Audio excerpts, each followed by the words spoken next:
नमस्कार दोस्तों, versus of wisdom में आपका स्वागत है। आज हम श्रीमद् भागवत पुराण के तृतीय स्कंद के 33वें अध्याय का अध्ययन करेंगे, जिसमें देवहूति और कपिल मुनि के संवाद का वर्णन है। इस अध्याय में हम जानेंगे कि कैसे भक्ति योग के माध्यम से मनुष्य परमात्मा से जुड़ सकता है और मोक्ष प्राप्त कर सकता है। प्राचीन काल में जब ज्ञान की खोज में मनुष्य दिव्य शक्तियों की ओर उन्मुख थे, कर्दम ऋषि और देवहूति के पुत्र कपिल मुनि ने अपनी माता को सांख्य दर्शन का ज्ञान देना आरंभ किया। देवहूति, जिनका हृदय आध्यात्मिक जिज्ञासा से भरा था, अपने पुत्र के सामने बैठी उनकी आंखों में ज्ञान की प्यास झलक रही थी। कपिल, जो स्वयं भगवान विष्णु के अवतार थे, अपनी माता की आध्यात्मिक उन्नति के लिए संकल्पित थे। कपिल ने अपनी माता को समझाया, माता, इस संसार में जीव अपने वास्तविक स्वरूप को भूलकर माया के जाल में फंस जाता है। यह अविद्या अज्ञान है जो आत्मा को परमात्मा से अलग होने का भ्रम देता है। देवहूति ने गहरी सांस ली, मानो उनके अंदर का आवरण धीरे धीरे हट रहा हो। उन्होंने पूछा, पुत्र, तो क्या यह संसार मिथ्या है? कपिल ने मुस्कुराते हुए उत्तर दिया, माता, यह माया है जो परमात्मा की शक्ति का प्रदर्शन है। कपिल ने आगे बताया, सांख्य दर्शन के अनुसार प्रकृति और पुरुषा दो मूल तत्व हैं। जब तक जीव इन दोनों के बीच के अंतर को नहीं समझता, तब तक वह बंधन में रहता है। देवहूति के चेहरे पर एक नई समझ का भाव उभरा। उन्होंने अपने जीवन के अनुभवों को इस नए ज्ञान के प्रकाश में देखना शुरू किया, जैसे अंधकार में छिपे हुए चित्र पर अचानक प्रकाश पड़ गया हो।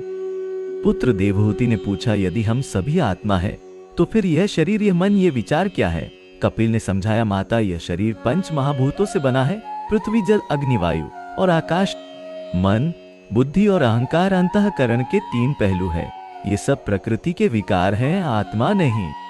देवहूति ने अपने हाथों को देखा, मानो पहली बार देख रही हूं, और फिर आकाश की ओर नजर उठाई, जहां सूर्य की किरणें पेड़ों के बीच से छनकर आ रही थी।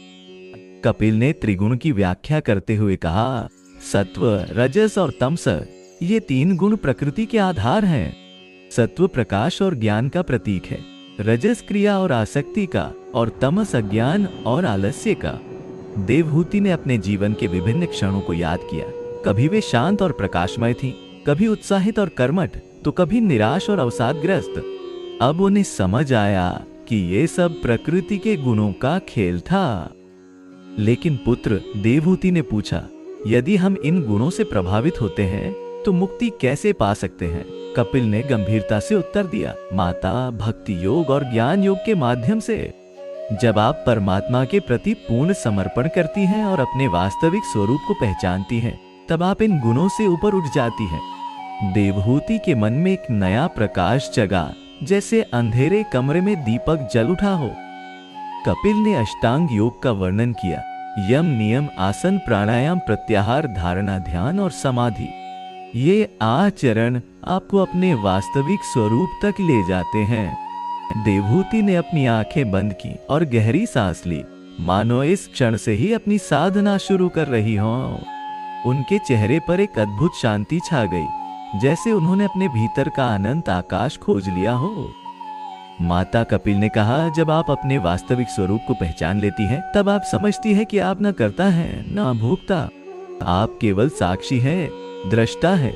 देवहूति ने महसूस किया कि उनका मन शांत होता जा रहा था। जो विचार पहले उन्हें परेशान करते थे, अब वे उन्हें केवल देख रही थी, उनसे जुड़ नहीं रही थी। यह अनुभव ऐसा था जैसे वे किनारे पर खड़ी होकर नदी के बहाव को देख रही हो, न कि उसमें बह रही हो। दिन प्रतिदिन देवहूति कपिल के उपदेशों को अपने जीवन में उतारने लगी।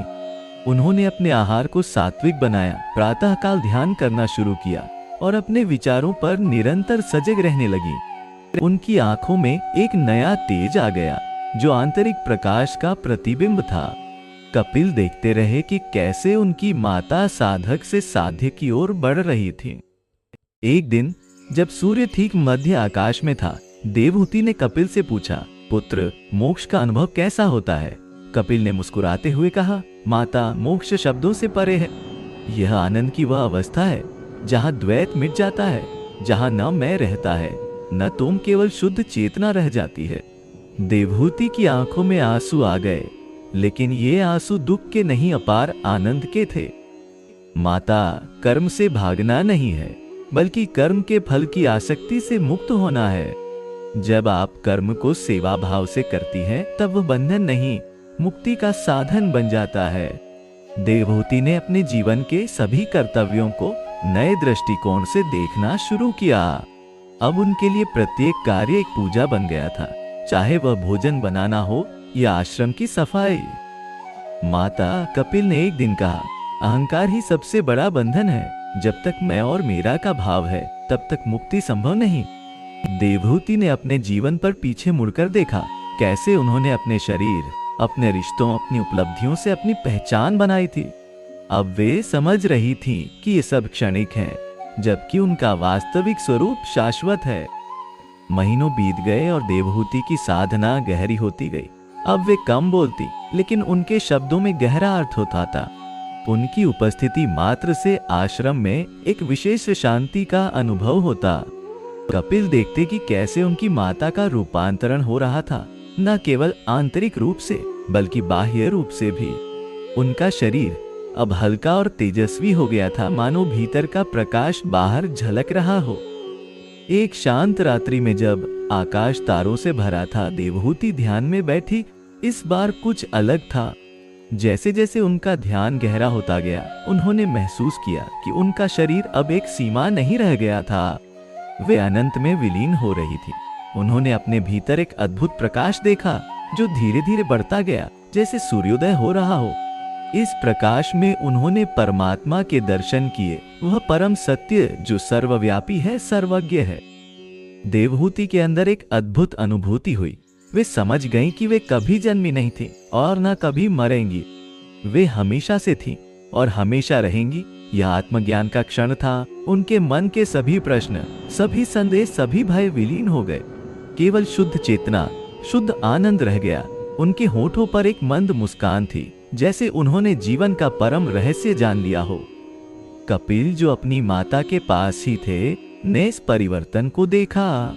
उन्होंने जाना कि देवहूति ने जीवन मुक्ति प्राप्त कर ली है, वे जीवित रहते हुए भी मुक्त हो गई है। कपिल के नेत्रों में आनंद के आंसू थे। उन्होंने अपनी माता के माथे पर हाथ रखा और कहा, माता, आप धन्य हैं।